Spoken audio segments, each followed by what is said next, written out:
Not guilty on all charges, Baltimore police officer Cesar Goodson will get to keep his job. He was the van driver the day of Freddie Gray's arrest when Gray suffered fatal injuries. Rick Ritter with reaction in the Penn North community where riots exploded after Gray's death. But we begin with Kimberly Eaton live at the University of Baltimore where the hearing took place with the trial board's decision. Kimberly.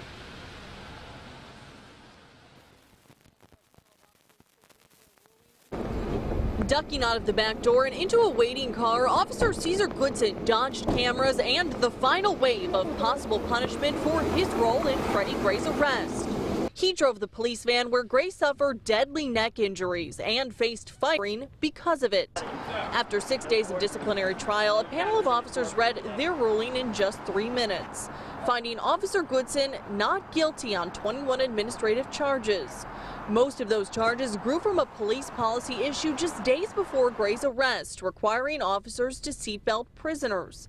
Prosecutors argued that was Officer Goodson's duty, and he failed. The defense instead put the blame on the department, saying the policy wasn't read to officers at roll call. He had a murder charge over his head. He's had this over his head. He's a quiet man. He's a hardworking man. He's just happy to be able to resume his life.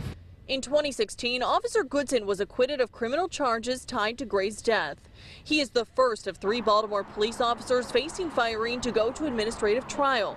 Defense attorney Sean Malone says the department should look at the outcome of this case to decide whether it pursues the others. I think the department has an obligation to take a look at the remaining charges with these officers and determine if they want to go forward based on the evidence that simply has not been put forth.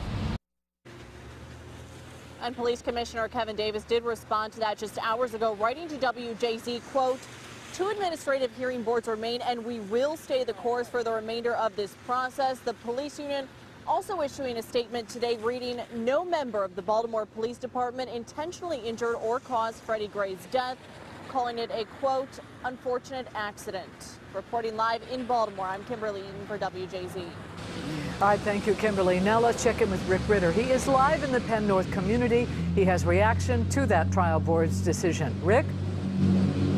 Well, Denise, back in 2015, this was the center of the Freddie Gray riots, often referred to as a war zone. Since then, many in this community have been demanding justice. Today's the day they thought they would get it with this high-profile case, but they call this verdict disappointing. Within minutes of Tuesday's verdict, the news hit the rainy streets of West Baltimore. I'm disappointed. Yeah, I'm very upset at that behind it. It make you feel like there's no justice. At Penn and North. In this community right now, given the Freddie Gray Mecca Center right here. Outrage over Officer Cesar Goodson Jr. walking away without any punishment for his role in the arrest and death of Freddie Gray. I'm not saying send them all to jail, but there should be punishment.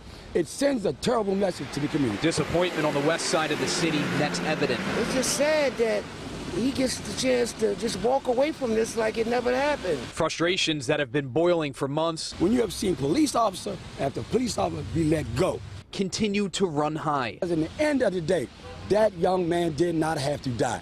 A small number of citizens relieved over the verdict, pointing the finger in Gray's death elsewhere. The van driver, he had nothing to do with that, because he came up later. Reverend DeKeen, Nevada. It clearly says what? Black lives do not matter to a system when all lives should matter. That's how I feel. Wondering if anyone will ever be held accountable for the death that changed the city and policing nationwide forever. Some kind of justification from the community, because if not, the community takes its own justification, and rightfully so. And of course, we still have more administrative trials to go. Lieutenant Brian Rice is scheduled for next week and 3 more officers in December. Live in West Baltimore tonight, I'm Rick Ritter reporting for WJZ. All right, thank you, Rick. And as he mentioned, the next administrative trial is scheduled to begin Monday.